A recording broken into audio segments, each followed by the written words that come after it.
Hello friends, welcome to Entri app. இனி வர group two எக்ஸாமில் கிளியர் பண்ணி நீங்களும் ஒரு அரசு ஊழியராக மாறணும் அப்படின்னா உடனே என்ட்ரி ஆப்பை டவுன்லோட் பண்ணுங்க. ஏப்ரல் மந்தோட பார்ட் 3 கரண்ட் அஃபேர்ஸ் இந்த கிளாஸ்ல கேள்வி வடிவில் பார்ப்போம். கொஸ்டின் அண்ட் ஆன்சர் டைப்ல ஒன்னொன்னா பார்ப்போம். First, world economic outlook has been released by. இந்த மாதிரி ரிப்போர்ட்ஸ் நிறைய. வேர்ல்டு எக்கனாமிக் அவுட்லுக் அப்படிங்கிற ஒரு ரிப்போர்ட் யார் ரிலீஸ் பண்ணா அப்படிங்கிறத இந்த கேள்வி. உலக பொருளாதார கண்ணோட்டமானது எந்த அமைப்பால் வெளியிடப்படுகிறது? Option A International Monetary Fund, சர்வதேச நாணய நிதியம். Option B World Bank. Option C World Economic Forum, உலக பொருளாதார மன்றம். Option D United Nation Development Programme, ஐநா மேம்பாட்டு திட்டம். இந்த மாதிரி ஒரு ரிப்போர்ட்டும் யார் ரிலீஸ் பண்றா அப்படிங்கிற விஷயம் தெரிஞ்சு வச்சுக்கணும். இப்போ இந்த வேர்ல்டு எக்கனாமிக் அவுட்லுக் அப்படிங்கிறது யார் ரிலீஸ் பண்றா அப்படின்னா ஆப்ஷன் ஏ IMF. வருஷத்துக்கு ஒரு 2 தடவை இந்த மாதிரி ரிப்போர்ட், வேர்ல்டு எக்கனாமிக் அவுட்லுக் அப்படிங்கிற ரிப்போர்ட் IMF ரிலீஸ் பண்ணுவாங்க. இப்போ அந்த ரிப்போர்ட்ல என்ன சொல்லுவாங்க அப்படின்னா ஒரு கண்ட்ரியோட எக்கனாமிக் growth எப்படி இருக்கும் அப்படிங்கிறத முன்னாடியே ஃபோர்காஸ்ட் பண்ணி இந்த ரிப்போர்ட்ல சொல்லுவாங்க. அப்படிங்கும்போது இது ஒரு கண்ட்ரிக்கும் சொல்லுவாங்க. இன்னொன்று வேர்ல்டு லெவல்லையும் IMF ஒரு கண்ட்ரி எவ்வளோ தூரம் எக்கனாமிக்கா growth ஆகும் அப்படிங்கிறத முன்னாடியே ப்ரெடிக்ட் பண்ணி சொல்லுவாங்க. இப்போ அந்த வகையில் குளோபல் அளவில், உலக அளவில் இனி வரப்போகிற 2021 எவ்வளோ தூரம் எக்கனாமிக் growth ஆகும் அப்படின்னு IMF ப்ரெடிக்ட் பண்ணியிருக்காங்க அப்படின்னா 6% grow ஆகும் அப்படின்னு ப்ரெடிக்ட் பண்ணியிருக்காங்க. அதே சமயம் இந்த வருஷமே 2022 எவ்வளோ grow ஆகும் அப்படின்னா 4.4% எக்கனாமிக் growth ஆகும். பொருளாதாரம் இவ்வளோ தூரம் வளர்ச்சி அடையும் அப்படின்னு சொல்லிட்டு IMF ப்ரெடிக்ட் பண்ணியிருக்காங்க. இது வருஷத்துக்கு 2 தடவை, இயர்லி ட்வைஸ் இயர், வருஷத்துக்கு 2 தடவை இந்த மாதிரி ஒரு ரிப்போர்ட் பப்ளிஷ் பண்ணுவாங்க. Next question which country has the first nuclear power station in the Arab world? அரபு நாடுகளின் வரலாற்றில் முதல் அணுசக்தி நிலையத்தை கொண்ட நாடு எது அப்படின்னு சொல்லிட்டு இந்த கொஸ்டின் வந்திருக்கு. இப்போ ரீசெண்டா அரப் கண்ட்ரிஸ் அப்படின்னு எடுத்துட்டோம் அப்படின்னா அரப் கண்ட்ரீஸ்ல நியூக்ளியர் பவர் ஸ்டேஷன் அப்படிங்கிறது ஒன்று இல்லவே இல்லை. அணுமின் நிலையம், அணுசக்தி நிலையம் இது வரைக்கும் இல்லவே இல்லை. இப்போ ஃபர்ஸ்ட் அரப் கண்ட்ரீஸ்ல எங்க வந்திருக்கு அப்படின்னு சொல்லிட்டு இந்த கொஸ்டின் கேட்டிருக்காங்க. ஒரு 4 அரப் கண்ட்ரிஸ் கொடுத்துருக்காங்க. Option A Iraq, option B என்ன கொடுத்துருக்காங்கன்னா United Arab Emirates, option C Saudi Arabia, option D Qatar. இது 3ல எது ஆன்சர் அப்படின்னா option B United Arab Emirates. இங்கதான் அரப் கண்ட்ரியிலே ஃபர்ஸ்ட் டைம் ஒரு நியூக்ளியர் பவர் ஸ்டேஷன் வரப்போகுது. First nuclear station of Arab world எங்க வரப்போகுது அப்படின்னா UAE, யுனைடெட் அரப் எமிரேட்ஸ். அந்த நியூக்ளியர் பவர் பிளான்ட், அந்த அணுமின் நிலையத்தோட பெயர் என்ன அப்படின்னா பராக் நியூக்ளியர் பவர் பிளான்ட். இதையும் நோட் பண்ணிக்கோங்க. Barakah nuclear power plant has officially begun to inject its first low carbon electricity into the country's power grid. அடுத்ததா E9 இனிஷியேட்டிவ். E9 முன்னெடுப்பானது எதனுடன் தொடர்புடையது அப்படின்னு ஒரு கேள்வி வந்திருக்கு. இப்போ E9 இனிஷியேட்டிவ் அப்படின்னு எதை சொல்றாங்க அப்படின்னா ஒரு E9 அப்படிங்கிறது ஒரு 9 கண்ட்ரிஸ், சரிங்களா? E9 அப்படிங்கிறது ஒரு 9 கண்ட்ரிஸோட கூட்டமைப்பு. அந்த 9 கண்ட்ரிஸும் சேர்ந்து ஒரு இனிஷியேட்டிவ் பண்றாங்க. அந்த இனிஷியேட்டிவ் எதுக்கு ரிலேட்டட் ஆனது அப்படிங்கிறத எனக்கு கேள்வி. இந்த இனிஷியேட்டிவ் எதுக்கு ரிலேட்டட் ஆனது? ஆப்ஷன் ஏ எனர்ஜி டெவலப்மெண்ட், ஆற்றல் மேம்பாடு, அதுக்கு ரிலேட்டட் ஆனதா? இல்லை ஆப்ஷன் பி எஜுகேஷனல் ரிஃபார்ம்ஸ், கல்வி சீர்திருத்தங்கள் தொடர்பானதா? இல்லை ஆப்ஷன் சி என்விரான்மெண்டல் கன்சர்வேஷன், சுற்றுச்சூழல் பாதுகாப்பு ரிலேட்டட் ஆனதா? இல்லை ஆப்ஷன் டி எக்கனாமிக் டெவலப்மெண்ட், பொருளாதார மேம்பாடு ரிலேட்டட் ஆனதா? அப்படிங்கும்போது இப்போ E9 இனிஷியேட்டிவ் அப்படின்னா என்னன்னு தெரிஞ்சுக்கணும். இப்போ E9 இனிஷியேட்டிவ் எதுக்கு தொடர்பானது அப்படிங்கிறதும், அது என்னன்னு தெரிஞ்சிச்சு அப்படின்னா எதுக்கு தொடர்பானது அப்படிங்கிறத நம்ம தெரிஞ்சுக்கலாம். E9 இனிஷியேட்டிவ் அப்படிங்கும்போது ஒரு 9 கண்ட்ரிஸ் சேர்ந்து எதுக்காக எதுக்கு என்ன பண்ண போறாங்க அப்படின்னா எஜுகேஷனல் ரிஃபார்ம்ஸ் பண்ண போறாங்க. இப்போ அந்த E9 அப்படிங்கும்போது அந்த 9 கண்ட்ரிஸ் அப்படின்னு சொல்லியிருந்தேன் இல்லையா? இந்த 9 கண்ட்ரிஸ் என்னென்னு அப்படின்னு பாருங்க. பங்களாதேஷ், பிரேசில், சைனா, ஈஜிப்ட், இந்தியாவும் இருக்கு. அதுல India, Indonesia, Mexico, Nigeria and Pakistan. இந்த 9 கண்ட்ரிஸும் சேர்ந்து ஐநா கீழே, யூஎனுக்கு கீழே எதை நோக்கி இந்த E9 இனிஷியேட்டிவ் அப்படின்னு பாத்தீங்க அப்படின்னா இது எஜுகேஷனல் ரிஃபார்ம்ஸ், கல்வி சீர்திருத்தங்களை நோக்கி இந்த இது பண்றாங்க. ஒரு மூணு கோல் ப்ரியாரிட்டிஸ் செட் பண்ணியிருக்காங்க இந்த E9 initiative. First support to டீச்சர்ஸ்க்கு சப்போர்ட் பண்றது. நெக்ஸ்ட் இன்வெஸ்ட்மெண்ட் இன் ஸ்கில் தொடர்பான விஷயங்கள் முதலீடு செய்யுது, investment in skills. Next narrowing of the digital divide, அதாவது மேல்தட்டு மக்களுக்கும் கீழ்த்தட்டு மக்களுக்கும் டிஜிட்டல் சம்பந்தமா இருக்கிற அந்த டிவைடை கம்மி பண்ணணும் அப்படிங்கிற ஒரு நோக்கம். இந்த 3 நோக்கத்துக்கு நோக்கத்தால ஒர்க் பண்ற ஒரு இனிஷியேட்டிவ் அப்படின்னா ஒரு 9 கண்ட்ரி சேர்ந்து பண்ற இனிஷியேட்டிவ். அது பேர் என்ன அப்படின்னா E9 இனிஷியேட்டிவ். அப்புறம் அதுலயே இன்னொரு முக்கியமான பாயிண்ட் என்ன அப்படின்னா வந்து E9 இனிஷியேட்டிவ் எந்த கோலை ஆக்சிலரேட் பண்ண போறாங்க, இல்ல எந்த கோல் நோக்கி போறாங்க அப்படி சஸ்டைனபிள் டெவலப்மெண்ட் கோல்ல எந்த கோல் நம்பர் நோக்கி போறாங்க அப்படின்னா அவங்க வந்து SDG number 4, sustainable development number 4. அந்த கோல் தான் பாத்தீங்க அப்படின்னா goal number 4 related to education, கல்வி சம்பந்தமான ஒரு கோல் தான் வந்து SDG 4. இப்போ அந்த SDG 4 ரிலேட்டடான ஒரு 9 கண்ட்ரி சேர்ந்த ஒரு இனிஷியேட்டிவ் E9 இனிஷியேட்டிவ். எதுக்கு ரிலேட்டடானது? கல்வியை சீர்திருத்தம் பண்றதுக்கு ரிலேட்டடான ஒரு கோல். அடுத்ததா, which one has become the first mutual fund in India to cross the rupees 5 lakh crore average assets under management? அதாவது மேலாண்மையின் கீழ் 5 லட்சம் கோடி சராசரி சொத்து மதிப்பினை மிஞ்சிய முதல் இந்திய பரஸ்பர நிதியம் எது அப்படின்னு கேள்வி கேட்டிருக்காங்க.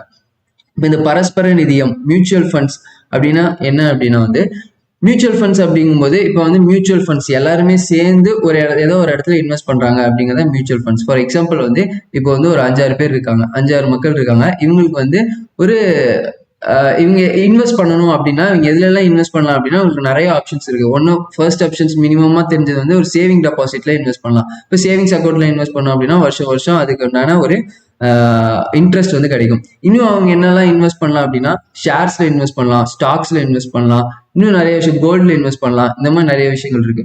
இப்போ இவங்களுக்கு ஷேர் பத்தியும் ஸ்டாக் பத்தியும் எந்த ஒரு நாலேஜும் இல்லாதவங்க என்ன பண்ணுவாங்க அப்படின்னா மியூச்சுவல் ஃபண்ட் அப்படின்னு சொல்லிட்டு, மியூச்சுவல் ஃபண்ட் அப்படிங்கிறது ஒரு இன்வெஸ்ட்மெண்ட் ஏஜென்சி, ஒரு ஏஜென்சி இருப்பாரு.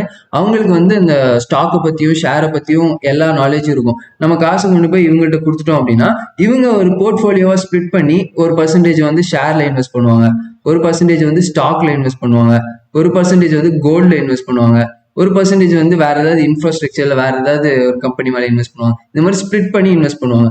கடைசியில இந்த காசெல்லாம் பாத்தீங்க அப்படின்னா நம்ம இன்வெஸ்டர்ஸ் இருக்காங்க பாத்தீங்களா, அவங்களுக்கு பிரிச்சு கொடுப்பாங்க. இந்த மாதிரி இருக்கிறதா மியூச்சுவல் ஃபண்ட்ஸ் அப்படின்னு சொல்லுவாங்க. இந்த மாதிரி மியூச்சுவல் ஃபண்ட்ஸ் இந்தியாவில வந்து நிறையவே இருக்கு.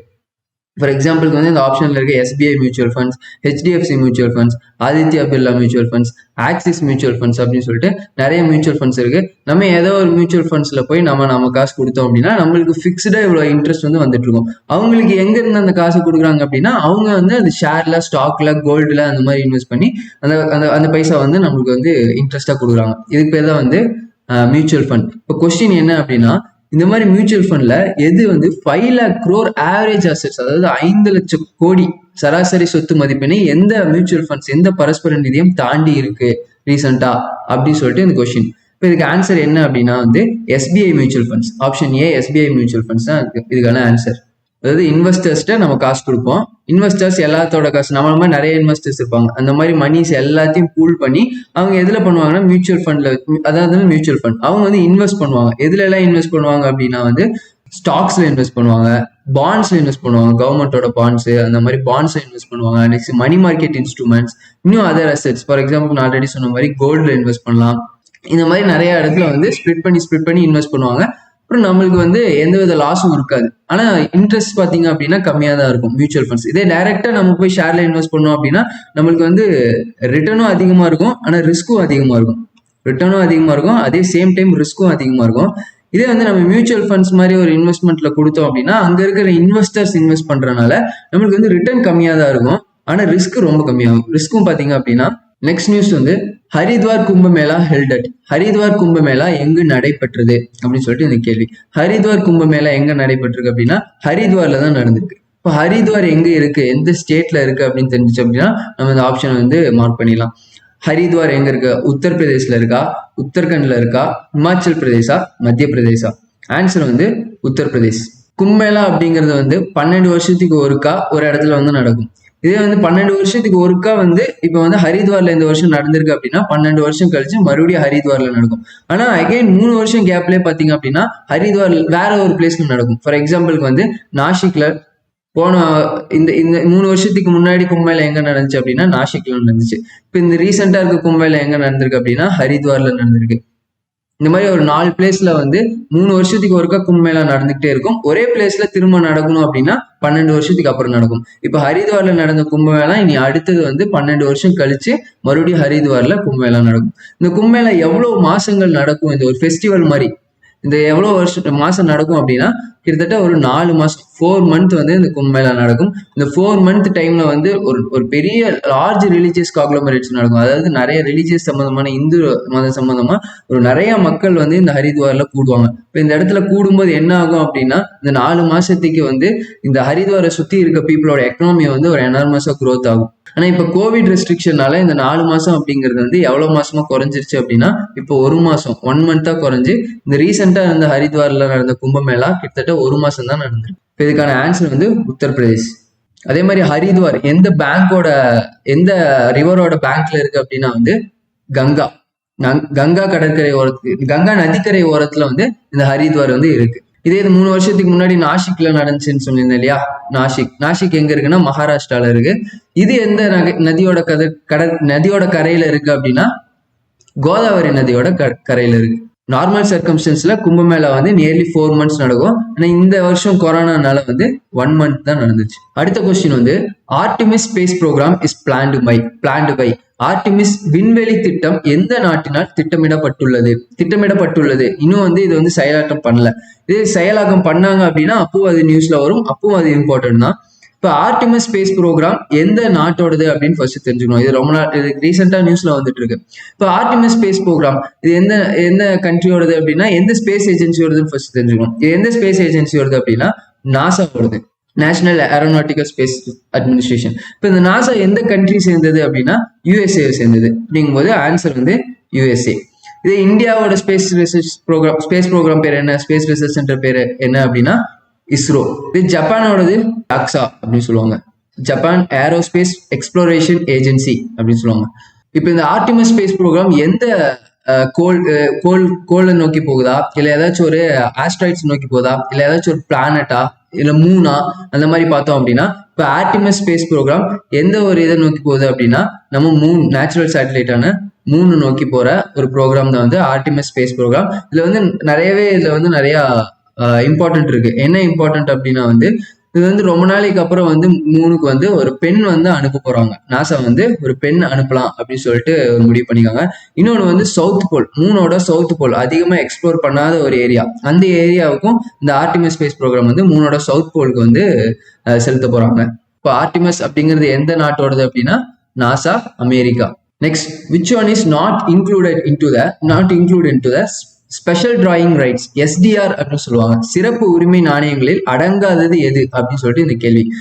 எஸ்டிஆர் அப்படிங்கிறது என்னன்னு சொல்லுவாங்கன்னா ஸ்பெஷல் டிராயிங் ரைட்ஸ். இது என்ன அப்படின்னா வந்து எஸ்டிஆர் அப்படிங்கிறது வந்து ஜஸ்ட் ஒரு பாஸ்கெட் மாதிரி கன்சிடர் பண்ணிக்கோங்க.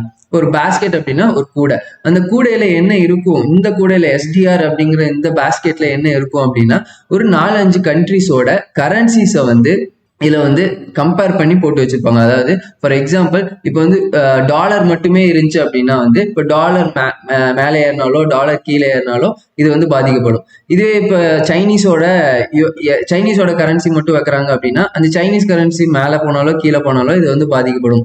அப்படிங்கும்போது ஐஎம்எஃப் என்ன பண்றாங்க அப்படின்னா, இன்டர்நேஷனல் மானிட்டரி ஃபண்ட் என்ன பண்றாங்க அப்படின்னா வந்து ஒரு கண்ட்ரிஸும் கடன் கொடுப்பாங்க இல்லையா. ஐஎம்எஃப் வந்து ஒரு கண்ட்ரிஸ்க்கு வந்து மெம்பர் கண்ட்ரிஸ்க்கு தேவைப்படும் போது சில அக்ரிமெண்டோட வந்து கடன் கொடுப்பாங்க. அப்படிங்கும்போது இப்போ இந்த கண்ட்ரி எவ்வளவு கடன் வாங்கலாம் அப்படிங்கிறது வந்து இந்த எஸ்டிஆர் பேஸ் பண்ணி இருக்கும். எஸ்டிஆர் அப்படிங்கிறது ஸ்பெஷல் டிராயிங் ரைட்ஸ். இந்த எஸ்டிஆர் வேல்யூ எதை பேஸ் பண்ணி இருக்கும் அப்படின்னா அந்த கண்ட்ரி வந்து ஐஎம்எஃப்ல எவ்வளவு கான்ட்ரிபியூட் பண்ணுது, அந்த கண்ட்ரி எக்கனாமிக்கா எவ்வளவு க்ரோ ஆயிருக்கு, அந்த மாதிரி விஷயங்களை பொறுத்து எஸ்டிஆர் ஃபிக்ஸ் பண்ணுவாங்க. இப்போ எஸ்டிஆர்ல என்ன இருக்கும் அப்படின்னா வந்து ஒரு 5 நாட்டோட கரன்சி இருக்கும். அந்த நாட்டோட கரன்சியை வந்து ஃபிக்ஸ் பண்ணி இப்போ இந்த கண்ட்ரிக்கு இவ்வளோ எஸ்டிஆர், இந்த கண்ட்ரிக்கு இவ்வளோ எஸ்டிஆர்னு சொல்லிட்டு பிரிச்சு கொடுப்பாங்க.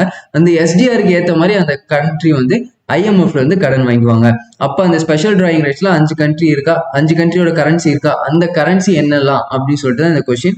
அதுல வந்து வராதது எது, இந்த ஆப்ஷன்ல வராதது எது அப்படின்னு சொல்லியிருக்காங்க. இப்போ அந்த 5 கரன்சி என்னன்னு தெரிஞ்சிச்சு அப்படின்னா எந்த கரன்சி வராது அப்படிங்கிறத நம்ம கண்டுபிடிச்சிடலாம். இப்போ எஸ்டிஆர் ஸ்பெஷல் டிராயிங் ரைட்ஸ்ல என்னென்ன கரன்சி எல்லாம் இருக்கு அப்படின்னா யூஎஸோட டாலர் இருக்கு ஒண்ணு, இன்னொன்னு வந்து யூரோப்போட யூரோ, சரிங்களா 2, இன்னொன்னு சைனீஸ் யுவான் அந்த கரன்சி இருக்கு, next Japanese yen, next British pound. இந்த 5 கரன்சி வந்து இந்த எஸ்டிஆர்ல வந்து இருக்கு. என்ன கரன்சி இல்ல, இந்த ஆப்ஷன்ல என்ன கரன்சி இல்லாதது இருக்கு அப்படின்னா ருபி, இந்தியன் ருபி வந்து எஸ்டிஆர்ல வந்து கிடையாது. ஸ்பெஷல் டிராயிங் ரைட்ஸ் அந்த பாஸ்கெட்ல வந்து இந்தியன் ருபி வந்து கிடையாது. இதுக்கான ஆன்சர் வந்து ருபி. அதே மாதிரி இன்னொன்று இம்பார்ட்டன்ட், எஸ்டிஆர் அப்படிங்கிறது வந்து ஒரு கரன்சி கிடையாது. எஸ்டிஆர் அப்படிங்கிறது ஒரு கரன்சி கிடையாது, அது ஒரு ஸ்டாண்டர்ட். அதை வச்சு அது ஒரு நம்பர், அந்த நம்பரை வச்சு இந்த கண்ட்ரி இவ்வளோ தூரம் கிளைம் பண்ணிக்கலாம். ஐஎம்எஃப் மெம்பரா இருக்கிற இந்த கண்ட்ரி வந்து ஐஎம்எஃப்ல இவ்வளவு தூரம் வந்து நமக்கு பணம் வந்து கிளைம் பண்ணிக்கலாம் அப்படிங்கிற விஷயம் தான். அதனால எஸ்டிஆர் அப்படிங்கிறது வந்து ஒரு கரன்சி கிடையாது.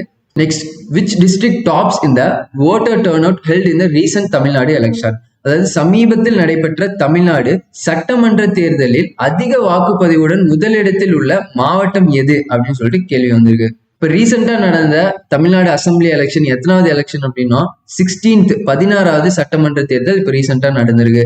எவ்வளவு தொகுதிக்காக எவ்வளவு சீட்டுக்காக வந்து போட்டி போட்டிருக்காங்க அப்படின்னா 234 சீட்டுக்கு வந்து போட்டி போட்டிருக்காங்க. இப்ப இது வந்து 3 டிகேட்ஸ் 30 வருஷம், கடந்த 30 வருஷத்துல வந்து கடைசியா நடந்த 3 எலெக்ஷன்ல வந்து இப்ப ரீசெண்டா நடந்த இந்த எலெக்ஷன்ல தான் பாத்தீங்க அப்படின்னா ஓட்டர் டர்ன் அவுட், அதாவது மக்கள் ஓட்டு போட்டது வந்து ரொம்பவே கம்மி பர்சன்டேஜ் வந்து பதிவாயிருக்கு. 71.79% வந்து பதிவாயிருக்கு. இது என்ன அப்படின்னா வந்து லாஸ்டா நடந்த 3 வருஷம் எலெக்ஷன்ல நடந்த ஓட்டர் டர்ன் அவுட்ல எடுத்து பார்த்துட்டோம் அப்படின்னா வந்து இந்த வருஷம் தான் வந்து ரொம்ப ரொம்ப கம்மியா நடந்திருக்கு. ஓட்டு வந்து ரொம்ப மக்கள் வந்து கம்மியா வந்து பதிவு செஞ்சிருக்காங்க அப்படின்னு சொல்லிட்டு நியூஸ்ல வந்திருக்கு. இது ஏன் மக்கள் இவ்வளவு தூரம் கம்மியா ஓட்டு வந்து பதிவு பண்ணிருக்காங்க அப்படின்னா அதுக்கு முக்கியமான ஒரு ரீசன் என்ன சொல்லியிருக்காங்க அப்படின்னா இந்த கொரோனா வைரஸ் பேண்டமிக். இந்த கொரோனா வைரஸ்னால மக்கள் வந்து வெளியே வராம வந்து வீட்டுக்குள்ளேயே இருந்திருக்காங்க. அதனாலதான் வந்து ஓட்டர் டர்ன் அவுட் இந்த 3 வருஷம் இல்லாம 3 எலெக்ஷன் இல்லாம இந்த எலெக்ஷன்ல வந்து ரொம்ப கம்மியா வந்திருக்கு. இன்னொரு ரீசனா என்ன சொல்லியிருக்காங்க அப்படின்னா ஹாட் வெதர், அது வந்து ஒரு ரீசனா சொல்லியிருக்காங்க. இப்ப கொஸ்டின் என்ன வந்திருக்கு அப்படின்னா வந்து எந்த டிஸ்ட்ரிக்ட் வந்து ஓட்டர் டர்ன் அவுட்லயே அதிகம், அதாவது சமீபத்தில் நடைபெற்ற தமிழ்நாடு சட்டமன்ற தேர்தலில் அதிக வாக்குப்பதிவுடன் முதலிடத்தில் உள்ள மாவட்டம் எது அப்படின்னு கேட்டாங்க. அதிக வாக்குப்பதிவு எந்த மாவட்டத்துல அதிகமா பண்ணியிருக்கு இந்த 4 ஆப்ஷன்ல அப்படின்னா ஆன்சர் வந்து டி, கரூர்ல தான் வந்து ஓட்டர் டர்ன் அவுட் வந்து அதிகமா இருந்திருக்கு. எந்த மாவட்டத்துல வந்து கம்மி அப்படின்னு ஒரு கொஸ்டின் வந்துச்சு அப்படின்னா சென்னையில வந்து இருக்கலே கம்மி.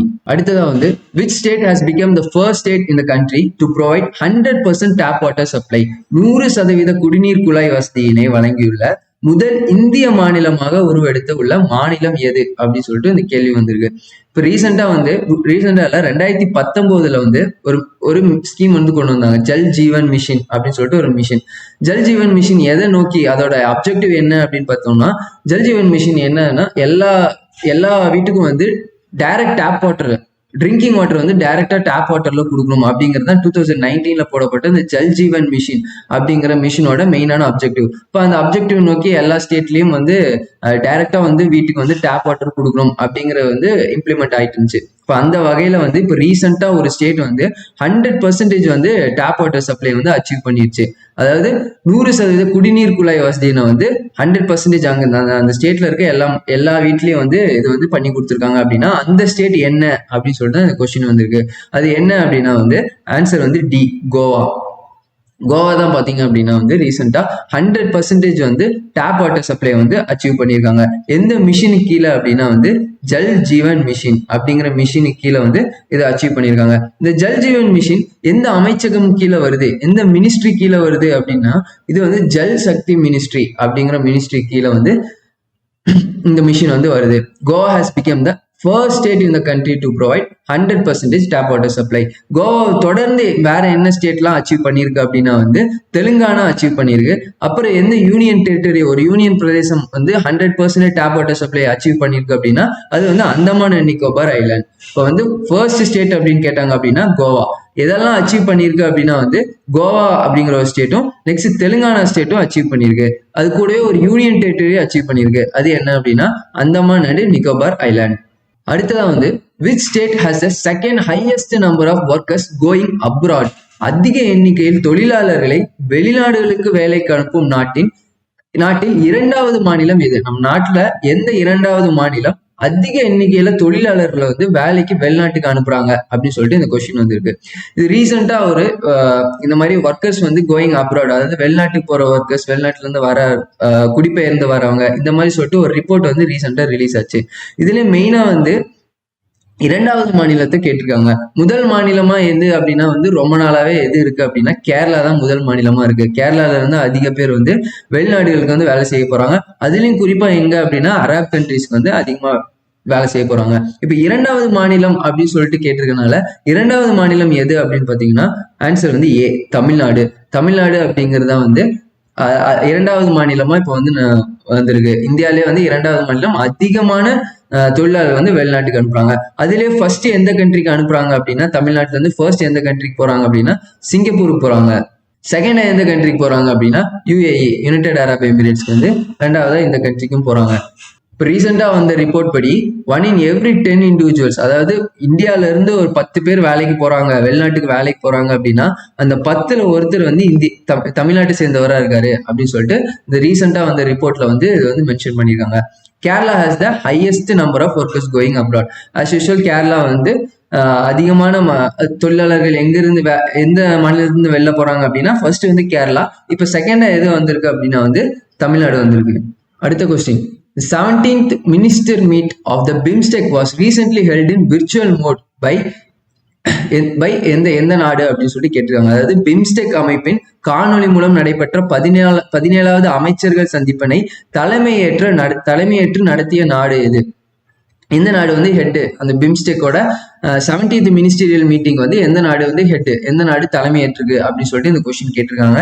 அதுவும் வந்து இது என்ன மோட்ல நடந்திருக்கு அப்படின்னா விர்ச்சுவல் மோட்ல நடந்திருக்கு. விர்ச்சுவல் மோட் அப்படின்னா வந்து காணொலி மூலம், நேரா போகாம வந்து காணொலி மூலமா வந்து இந்த 17வது மினிஸ்டீரியல் மீட்டிங் வந்து நடந்திருக்கு. இந்த பிம்ஸ்டெக் அப்படிங்கிறது என்ன அப்படின்னா வந்து பே ஆஃப் பெங்கால் அந்த பே ஆஃப் பெங்கால் பார்டர் பண்ணி இருக்கிற எல்லா கண்ட்ரீஸ் எல்லாம் பாத்தீங்க அப்படின்னா ஒரு கூட்டமைப்பா சேர்ந்து எக்கனாமிக் கோஆபரேஷனுக்கு, அந்த பொருளாதார ஒற்றுமைக்காக வந்து ஒரு கூட்டமைப்பு பண்ணி வருஷம் கூடி இனி பொருளாதார முன்னேற்றம் அடைய என்னெல்லாம் பண்ணலாம் அப்படின்னு சொல்லிட்டு ஒரு பிளான் போடுவாங்க. அந்த மாதிரி ஒரு கூட்டமைப்பு தான் வந்து பிம்ஸ்டெக் அப்படிங்கிற ஒரு கூட்டமைப்பு.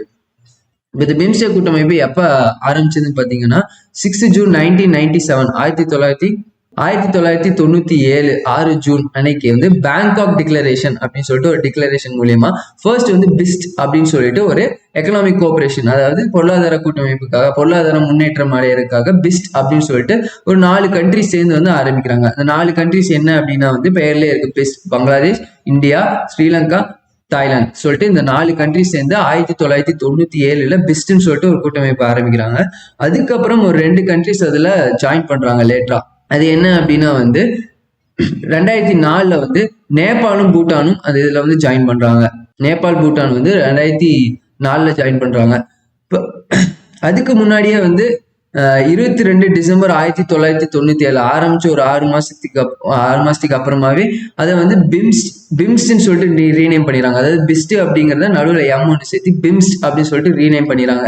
ஏன் பிம்ஸ்ட் ரீநேம் பண்ணாங்க அப்படின்னா வந்து புதுசா எம் அப்படிங்கிற மியான்மர் அப்படிங்கிற ஒரு கண்ட்ரியும் வந்து எக்ஸ்ட்ராவா வந்து 1997 வந்து ஒரு 5 கண்ட்ரிஸ் வந்துச்சு. அதுக்கப்புறம் 2004 வந்து நேபாளும் பூட்டானும் லேட்டரா வந்து ஜாயின் பண்ணிடுச்சு. அதனால லேட்டரா ஜாயின் பண்ண பின்னாடி 31 ஜூலை 2004 அப்புறம் இதை வந்து எப்படி பேர் மாற்றம் செஞ்சாங்க அப்படின்னா பிம்ஸ்டெக் அப்படின்னு சொல்லிட்டு பேர் மாற்றம் செஞ்சுட்டாங்க. பிம்ஸ்டெக் அப்படின்னா என்ன அப்படின்னா bay of Bengal initiative for multi sectoral technical economic cooperation, technical and economic cooperation சொல்லிட்டு இதுக்கு வந்து பெயர் மாற்றம் செஞ்சிருக்காங்க. இந்த பிம்ஸ்டெக்ல எதெல்லாம் மெம்பர் கண்ட்ரிஸா இருக்கு அப்படின்னா இந்த பே ஆஃப் பெங்கால் இருக்கு பாருங்க, அந்த பே ஆஃப் பெங்கால் எந்தெந்த கண்ட்ரிஸ்லாம் பார்டர் பண்ணிருக்கோ அது எல்லாமே இப்போ வந்து இதோட மெம்பர் கண்ட்ரிஸா ஆயிடுச்சு. ஃபார் எக்ஸாம்பிளுக்கு வந்து இந்தியா, நெக்ஸ்ட் ஸ்ரீலங்கா, அதே மாதிரி பங்களாதேஷ், மியான்மர், தாய்லாந்து. நெக்ஸ்ட் வந்து லேண்ட்லாக்டு கண்ட்ரிஸால நேபாள், பூட்டானும் இதுல வந்து ஒரு மெம்பரா இருக்கு. இப்போ கொஸ்டின் என்ன அப்படின்னா இந்த மாதிரி வருஷம் மினிஸ்டீரியல் மீட்டிங் பிம்ஸ்டெக் தலைமையில வந்து நடந்துட்டு இருக்கும். அப்படிங்கும்போது இந்த ரீசெண்டா நடந்த இந்த 17வது மீட்டிங்க்கு வந்து தலைமையேற்று நடத்திய நாடு எது அப்படின்னு சொல்லிட்டு இந்த கேள்வி வந்திருக்கு. இப்போ 17வதா நடந்த மீட்டிங் தலைமையேற்ற நாடு என்ன அப்படின்னா ஆப்ஷன் ஏ ஸ்ரீலங்கா. ஸ்ரீலங்கா தான் வந்து இந்த 17வது மீட்டிங் வந்து தலைமையேற்றிருக்கு.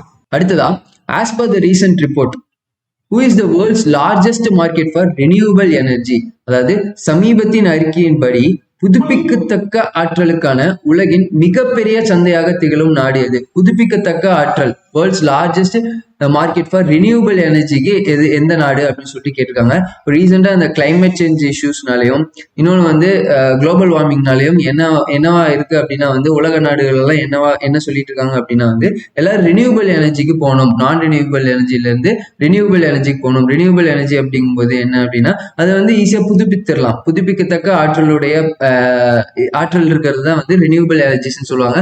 ஃபார் எக்ஸாம்பிளுக்கு வந்து இந்த விண்ட் எனர்ஜி, சோலார் எனர்ஜி இதெல்லாம் பார்த்தோம் அப்படின்னா வந்து ரினியூவபிள் ரினியூவபிள் எனர்ஜி. இதனால வந்து அட்மாஸ்பியருக்கும் அதிக அளவில் பாதிப்பு இல்லை. வேறஸ் கம்பேர்ட் டு நான் ரினியூவபிள் எனர்ஜி ஃபார் எக்ஸாம்பிளுக்கு எடுத்துட்டீங்க அப்படின்னா வந்து கோல், தெர்மல் பவர் பிளான்ட் இந்த மாதிரி விஷயங்கள்லாம் நான் ரினியூவபிள் எனர்ஜியில் வரும். இதனால வந்து அட்மாஸ்பியருக்கு ரொம்ப பெரிய அளவில் பாதிப்பு இருக்கும். அதனால வந்து இப்போ ரினியூவபிள் எனர்ஜிக்கு போகணும், எல்லா உலக நாடுகளும் வந்து ரினியூவபிள் எனர்ஜிக்கு போகணும் அப்படிங்கிற ஒரு விஷயம் ரீசெண்டாக நியூஸ்ல இருந்துட்டு இருக்கும்போது ஒரு ரிப்போர்ட் விடுறாங்க. அந்த ரிப்போர்ட் படி வேர்ல்ட்ஸ் லார்ஜஸ்ட் மார்க்கெட் ரினியூவபிள் எனர்ஜிக்கு வேர்ல்ட்ஸ் லார்ஜஸ்ட் மார்க்கெட் எது அப்படின்னு சொல்லிட்டு ஒரு 4 கண்ட்ரி கொடுத்துருக்காங்க. Option A China, option B USA, option C India, option D Japan. இது 4ல எது world's largest market for renewable energy அப்படின்னு எடுத்துட்டோம் அப்படின்னா வந்து ஆன்சர் வந்து ஆப்ஷன் ஏ சைனா.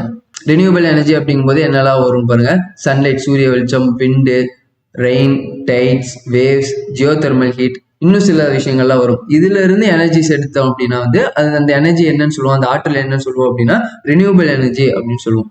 அடுத்ததா வந்து second phase of the purple revolution was recently launched at. ஊதா புரட்சியின் 2ஆம் கட்டம் எங்கு தொடங்கப்பட்டது அப்படின்னு சொல்லிட்டு இந்த கொஸ்டின் கேட்டிருக்காங்க. இப்போ இந்த மாதிரி நம்ம எக்கனாமிக்ஸ் புக் ஸ்டாண்டர்ட் புக்ஸ்ல எடுத்துட்டோம் அப்படின்னா வந்து நிறைய ரிவல்யூஷன்ஸ் வந்து கொடுத்துருப்பாங்க.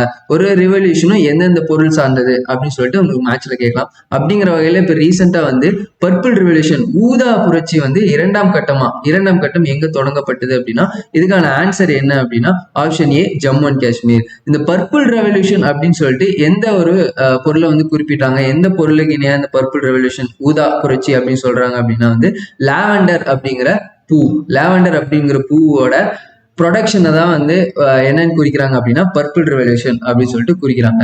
அதாவது ரீசெண்டா இப்போ ஜம்மு அண்ட் காஷ்மீர்ல அவங்களோட இன்கம் வந்து குவாட்ரப்ளட் அப்படின்னா 4 மடங்கு வந்து அதிகமாயிருக்கு. அவங்க லாவெண்டர் கல்டிவேஷனுக்கு போனனால, மெய்ஸ்ல இருந்து லாவெண்டர் கல்டிவேஷனுக்கு மாறினால வந்து அவங்களோட இன்கம் வந்து 4 மடங்கு உயர்ந்திருக்கு அப்படின்னு சொல்றாங்க. இப்போ இந்த பர்பிள் ரெவல்யூஷன் எந்த ஸ்டேட்டுக்கு ரிலேட்டட் ஆனது அப்படின்னா ஜம்மு அண்ட் காஷ்மீரோட யூனியன் டெரிட்டரிக்கு ரிலேட்டட் ஆனது. நெக்ஸ்ட் இந்த இனிஷியேட்டிவ் எந்த மிஷினுக்கு கீழே அப்படின்னு பாத்தீங்க அப்படின்னா அந்த மிஷின் பேரு அரோமா மிஷின். அரோமா அப்படிங்கிறது ஒரு வாசனை தரக்கூடிய விஷயத்த சொல்றதா அரோமா அப்படிங்குவாங்க. இந்த அரோமா மிஷினுக்கு கீழே இருக்க ஒரு ரெவல்யூஷன் தான் வந்து இந்த பர்பிள் ரெவல்யூஷன் அப்படிங்கிறது. நெக்ஸ்ட் கொஸ்டின் வந்து operation blue eagle was recently launched by. நீலக்கழுகு நடவடிக்கை எனப்படும் நடவடிக்கை எந்த துறையால் தொடங்கப்பட்டது அப்படின்னு சொல்லிட்டு இந்த கொஸ்டின் கேட்டிருக்காங்க. இந்த ஆபரேஷன் ப்ளூ ஈகிள் அப்படின்னு சொல்லிட்டு என்ன சொல்றாங்க அப்படின்னா வந்து ரீசெண்டா வந்து எலெக்ஷன் கமிஷனுக்கு கூட வந்து வேற ஒரு டிபார்ட்மெண்ட்டும் சேர்ந்து இந்த பணம் ஒரு இடத்துல இன்னொரு இடத்துல வந்து போறதை வந்து தடுக்கிறாங்க. அந்த பணம் ஒரு இடத்துல இன்னொரு இடத்துல அதிக அளவுல பணம் போச்சு அப்படின்னா வந்து எலெக்ஷன்ல வந்து மால் பிராக்டிஸ் நடக்கிறதுக்கு நிறைய வாய்ப்பு இருக்கு. இப்போ அதை தடுக்கிற மாதிரி ஒரு ஆபரேஷன் பேர் தான் வந்து ஆபரேஷன் ப்ளூ ஈகிள். இந்த ப்ளூ ஈகிள் யார் லான்ச் பண்ணா அப்படின்னா வந்து சென்னை கஸ்டம் டிபார்ட்மெண்ட், சென்னை சுங்கவரித்துறை எலெக்ஷன் கமிஷன் ஆஃப் இந்தியா கூட சேர்ந்து ஒரு ஆபரேஷன் லான்ச் பண்ணியிருக்காங்க. இந்த பணம், அதாவது எலெக்ஷன் டைம்ல பணம் வந்து ஒரு இடத்துல இருந்து இன்னொரு இடத்துல மாறி மால் பிராக்டிஸ் எலெக்ஷன்ல எதுவும் நடக்கக்கூடாது அப்படிங்கறதுக்காக ஒரு ஆபரேஷன் தான் வந்து இந்த ஆபரேஷன் ப்ளூ ஈகிள். ஆபரேஷன் நீலக்கழுகு நடவடிக்கை, Chennai customs and central exercise இவங்க தான் வந்து இந்த ஆபரேஷன்ஸ் வந்து நடத்தியிருக்காங்க. லாஸ்டா இருக்கிற ஒரு கொஸ்டின் பார்த்துருவோம். India's first government run ambulance network for animals was started by. அதாவது இந்தியாவில் அரசினால் இயக்கப்படும் முதல் கால்நடை அவசர ஊர்தி அமைப்பு எந்த மாநிலத்தில் தொடங்கப்பட்டுள்ளது? அதாவது அனிமல்ஸ்க்கான ஃபர்ஸ்ட் ஆம்புலன்ஸ் வந்து எந்த ஸ்டேட்ல வந்து ஃபர்ஸ்ட் வந்து இம்ப்ளிமெண்ட் பண்ணிருக்காங்க அப்படின்னு சொல்லிட்டு இந்த கொஸ்டின் வந்திருக்கு. Option A Andhra, option B Arunachal Pradesh, option C Madhya Pradesh, option D வந்து உத்தரப்பிரதேஷ். இதுல எந்த ஸ்டேட் அப்படின்னா வந்து ஆன்சர் ஆப்ஷன் ஏ ஆந்திர பிரதேஷ்ல தான் வந்து இந்தியாவிலே முதல் வந்து அரசால் இயக்கப்படும், அதாவது கவர்மெண்ட் ஆம்புலன்ஸ். எதுக்கு அப்படின்னா அனிமல்ஸ்க்கான கவர்மெண்ட் ஆம்புலன்ஸ் வந்து ஃபர்ஸ்ட் வந்து லான்ச் பண்ணியிருக்காங்க. இந்த மாதிரி மொத்தம் எவ்வளோ ஆம்புலன்ஸ் அந்த மாதிரி லான்ச் பண்ணியிருக்காங்க அப்படின்னா வந்து கிட்டத்தட்ட 175 mobile ambulance veterinary clinics to be establish. இது வந்து இதுக்கப்புறம் வந்து எஸ்டாப்ளிஷ் பண்ண போறாங்க. ஓகே, தேங்க்ஸ் ஃபார் வாட்சிங். இன்ட்ரி ஆப்.